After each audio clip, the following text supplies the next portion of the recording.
yung mga nag-push sa akin about sa pagpapakapo ni Barn, mga kamoma. So heto na at ipapakapo na nga natin si Barn. Kung nakikita nyo, napakasarap ng tulog niya dahil nga katatapos lang niya maligo. At syempre isabay na rin natin si Val, mga kamoma, para isahan lang at para na rin sa kanyang safety dahil malapit na nga magdadalaga ang kapatid ni Val. I-push nyo man ako o hindi, mga kamoma, ay nakalagay na po yan sa utak ko na kailangan yung mga lalaki kong alaga ay mapakapon ko sila. And sobrang thankful nga po ako, mga kamoma, dahil nagkaroon nga ng sponsor si Val at saka si Barn. Kaya napaka-bless nga talaga ng mga alaga ko. So maraming salamat sa inyong walang sawang suporta. At dito nga ako magpapakapon, mga kamoma, sa Post Bakes and Hobes. Tama bang pagbigkas ko? So sa mga gustong mag-inquire, i-check nyo na lang po yung kanilang page, mga kamoma, dahil isa po itong veterinary clinic or veterinary services. Pero expectation ko talaga before, mga kamoma, kasi lagi naman akong dumadaan dito. So akala ko talaga ay isa siyang pet shop. So isa pala itong clinic. And as you can see, yung mga staff nila dito, mga kamoma, ay makikita mo na sobrang maalaga po sila and very careful talaga sila sa paghawak dito sa mga alaga natin. And nakaka-amaze din kung paano nila hinahandle etong mga alaga ko, mga kamoma. And the good thing pa, mga kamoma, ay napakalinis po talaga ng area nila. And of course, available din naman dito yung mga kailangan nyo na mga dog food and cat food.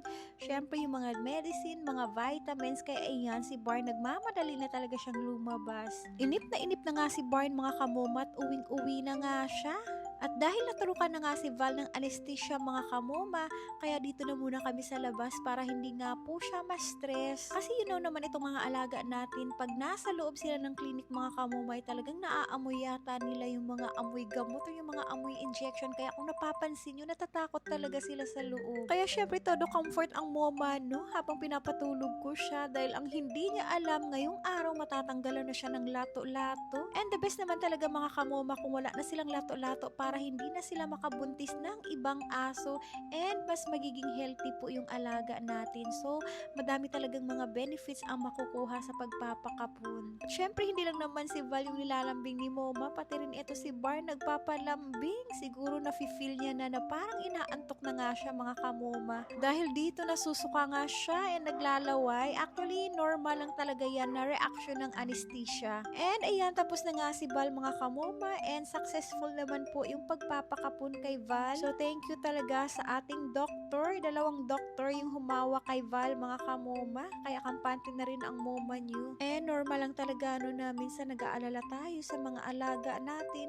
At syempre si Barn sa wakas wala na rin siyang lato-lato, mga kamoma, and very successful din yung pagpapakapon kay Barn. And alam nyo ba, binigyan pa nila ako ng free na vitamins para sa mga aso at saka pusa, mga kamoma. Kaya thank you so much, Post Bakes and Hobes. Ayan, sorry talaga anak ha kung dinala ko kayo dyan sa clinic at pinatanggal ko yung lato-lato nyo. Para din naman yan sa kabutihan nyo. Kaya eto na, dito na sila sa bahay at eto nga si Val, dito siya kontento, mga kamoma. Ayaw niya sa loob ng cage. Syempre kung saan kasi yung nakasanayan nila at doon sila komportable.